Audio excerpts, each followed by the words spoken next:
Hello everyone, welcome to my channel. Today we are going to discuss about the most important topic और थोड़ा सा ये confusing भी होता है, तो आप इसको ध्यान से समझिएगा। जो टॉपिक का नाम है हमारा है meaning, nature, function of educational philosophy. ठीक है, तो let's start with the topic. तो पहले हम थोड़ा सा इंट्रोडक्शन पार्ट आप अपने क्वेश्चन में जब आएगा ये, तो उसमें आप इंट्रोडक्शन लिख सकते हो थोड़ा सा, क्योंकि अगर ये 8 मार्क्स से अबव क्वेश्चन या 16 मार्क्स में आएगा तो थोड़ा सा इंट्रोडक्टरी पार्ट रखना इम्पॉर्टेंट होता है। और अगर फंक्शंस ऑफ एजुकेशनल फिलॉसफी आपका आता है 8 मार्क्स में या पर्टिकुलर कोई एक फंक्शन पूछ लिया जाता है, तो आप डायरेक्ट भी स्टार्ट कर सकते हो थोड़ा सा इंट्रोडक्शन देके। ठीक है, तो फिलॉसफी और एजुकेशन के बारे में आपको पता है कि ये एक ही सिक्के के दो पहलू होते हैं। एक थ्योरेटिकल साइड होता है जो कि आपका फिलॉसफी होता है, और प्रैक्टिकल साइड हमारा एजुकेशन होता है।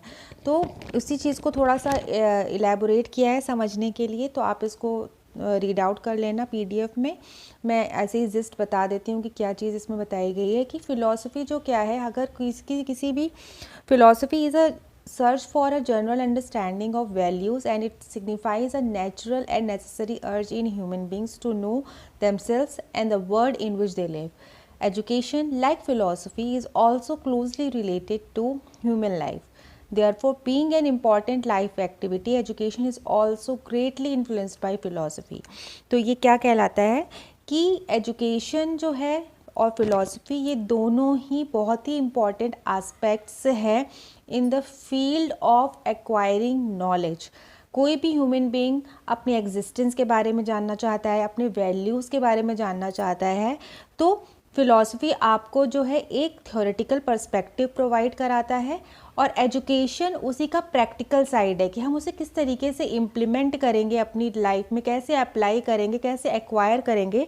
तो एजुकेशन वो माध्यम है जिससे हम इस चीज़ को एक्वायर करते हैं। फिलॉसफिकल जो भी आपकी फैक्ट्स होते हैं, वैल्यूज़ होती है, उनको हम एक्वायर करते हैं।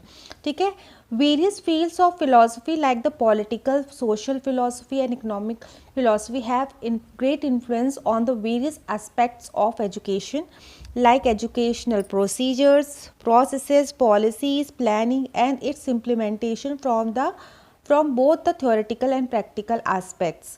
मतलब बहुत सारी फील्ड्स होती हैं। हम फिलॉसफी में होता क्या है, आपके जो बहुत सारे सोशल इश्यूज़ हो गए, पॉलिटिकल इश्यूज़ हो गए, ठीक है, इन सब का इम्पैक्ट हमारे एजुकेशन पे पड़ता है। ठीक है, ये प्रोसीजर्स जो भी होते हैं प्लानिंग में, जो भी पॉलिटिकल प्रोसेसेस होते हैं, उसमें आपका एजुकेशन का बहुत ही बड़ा इम्पैक्ट होता है। किस तरीके से हम इस तरीके से हम इसको समझते हैं कि जैसे हमारे जो NEP 2020 जो डिज़ाइन हुई, या हमारा NP 1968 जब बना, तो वो कैसे बना, क्योंकि जो वहाँ पे गवर्निंग पार्टीज़ थी, जो उस पर्टिकुलर रिलेटेड डिपार्टमेंट के लोग थे, जब उनके पास में सोशली जब उन्होंने एनालाइज किया चीज़ों को, तो वहाँ से जो भी प्रॉब्लम्स एनालाइज की उन लोगों ने, उस बेसिस पे कुछ पॉलिसीज़ बनाई।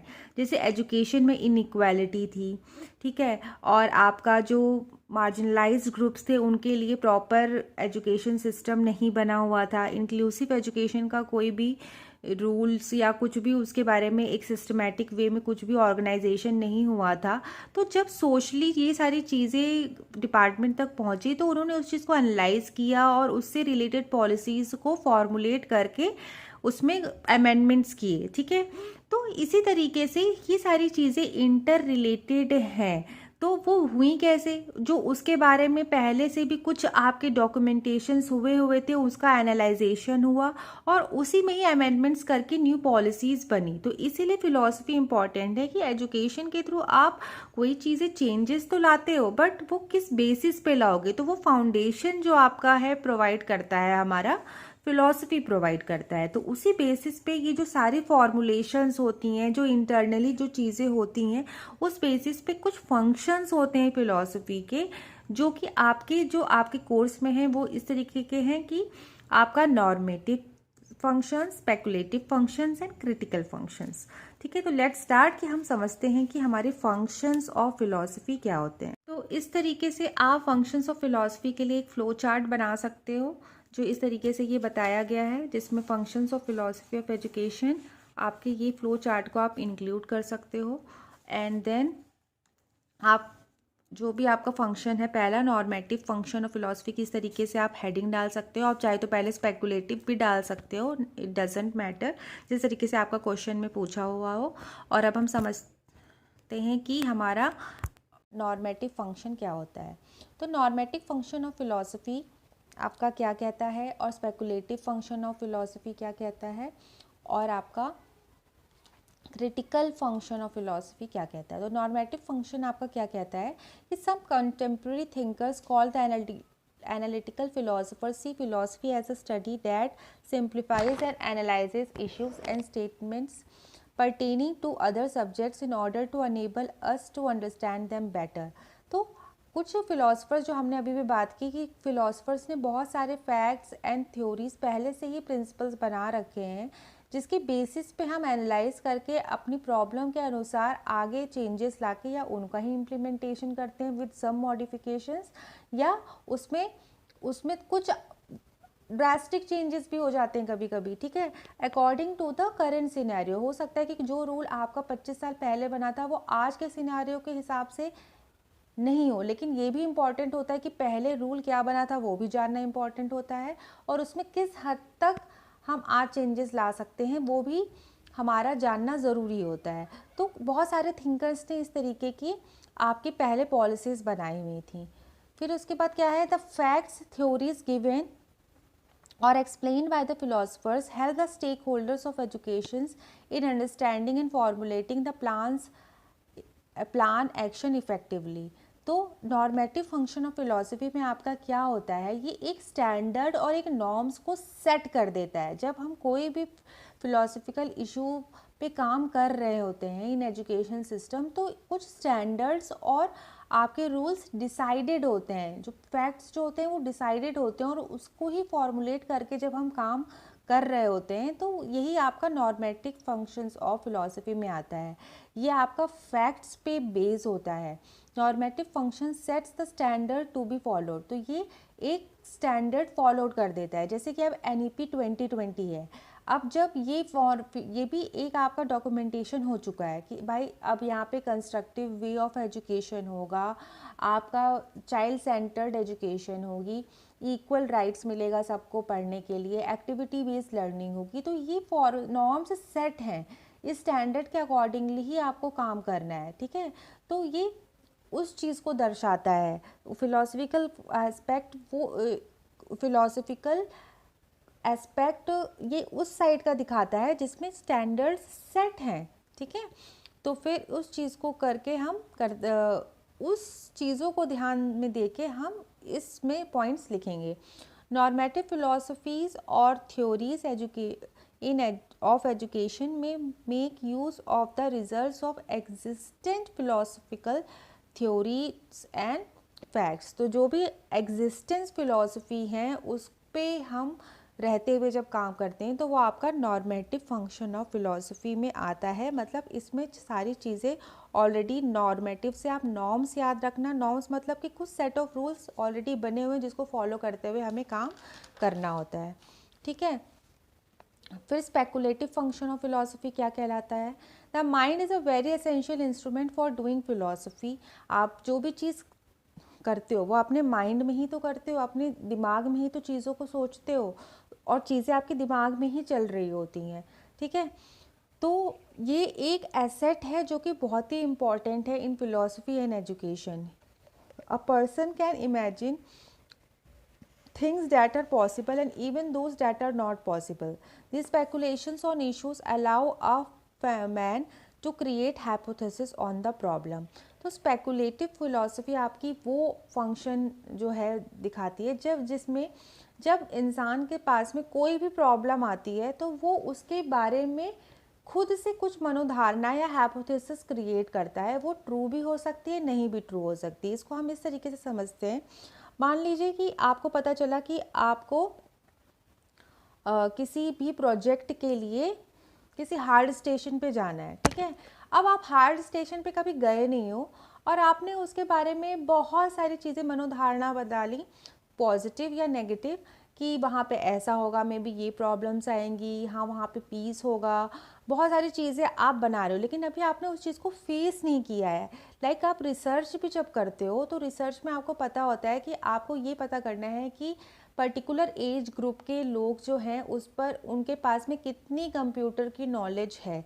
आपको आपको प्रॉब्लम पता है बट आपको एक पर्टिकुलर डाटा नहीं पता है। आप एस्टिमेट लगा सकते हो कि it may be 50, it may be 40, it may be 10। तो आप अपने हिसाब से अपने जो भी आपके कॉग्निशन है उसके हिसाब से आप किसी की चीज़ के बारे में आप एक एस्टिमेशन लगाते हो, हाइपोथेसिस क्रिएट करते हो। तो ये आपका स्पेकुलेटिव में वही चीज़ आता है कि जब आप कोई चीज़ें होती नहीं है लेकिन आप उसके बारे में एक स्पेकुलेशन बना लेते हो कि हाँ ऐसा हो सकता है, इस तरीके का होगा। तो इस चीज़ को हम कहते हैं आपका speculative philosophy. Speculative philosophy as associated with self enclose system of thoughts, मतलब ये खुद में के ही दिमाग में जो हमारे थॉट्स होते हैं उस बेसिस पे होती है। How and that is how multi dimensionally he perceives the things based on his own ideology. हम अपनी आइडियोलॉजी के हिसाब से उस चीज़ को किस तरीके से हम समझते हैं। जैसे अलग अलग लोग होते हैं, एक चीज़ को देख के सबकी अपनी अलग अलग मनोधारणाएं होती हैं, किसी चीज़ को वो परसीव करते हैं डिफरेंट डिफरेंट वेज में। तो ये उस फंक्शन को दर्शाता है जिसमें कोई भी चीज़ स्टैंडर्डाइज्ड नहीं होती है, ये फैक्टलेस होती है। इसमें आप अपने हाइपोथेसिस पे वर्क कर रहे होते हो।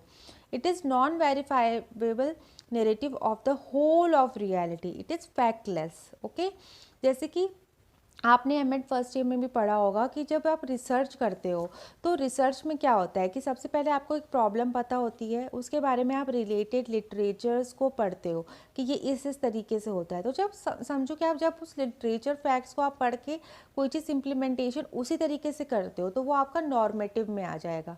लेकिन उससे पहले अगर आप हाइपोथेसिस अपनी क्रिएट कर रहे हो कि हाँ ये ऐसा होगा, इस तरीके से होगा, लेकिन कुछ वेरीफाइड नहीं है, तो वो आपका स्पेकुलेटिव फंक्शन आपके दिमाग में चल रहा होता है। ठीक है, फिर क्रिटिकल फंक्शन क्या होता है?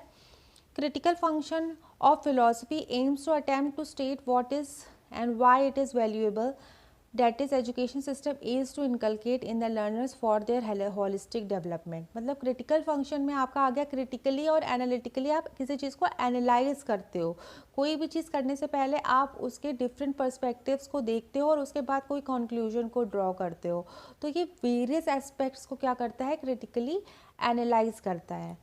They are critical thinkers able to reason well, analyze the different perspective to get the result। तो आप different perspective को analyze करते हो किसी भी result तक पहुंचने के लिए।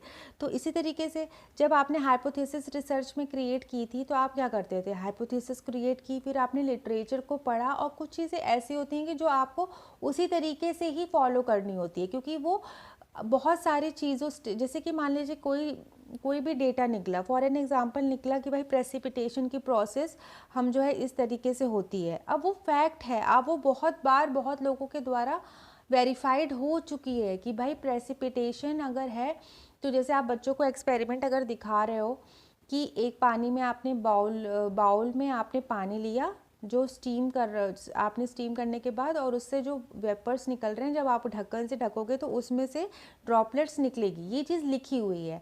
अब 5 लोग इस चीज़ को अगर जब करेंगे तो पांचों लोग को वही रिजल्ट मिलेगा, उसी तरीके से ही मिलेगा।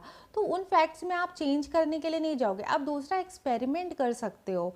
ठीक है, आप उसमें कुछ ऐड ऑन कर सकते हो। जब आप ऐड ऑन करने के लिए डिफरेंट पर्सपेक्टिव से एनालाइज कर रहे होते हो तो वो जो फंक्शन चल रहा होता है वो क्रिटिकली एनालाइज कर रहा होता है। लेकिन जब आप वही प्रोसीजर्स को आप फॉलो कर रहे होते हो तो वो आपका नॉर्मेटिव आता है कि आप उस नॉर्म्स को फॉलो कर रहे हो।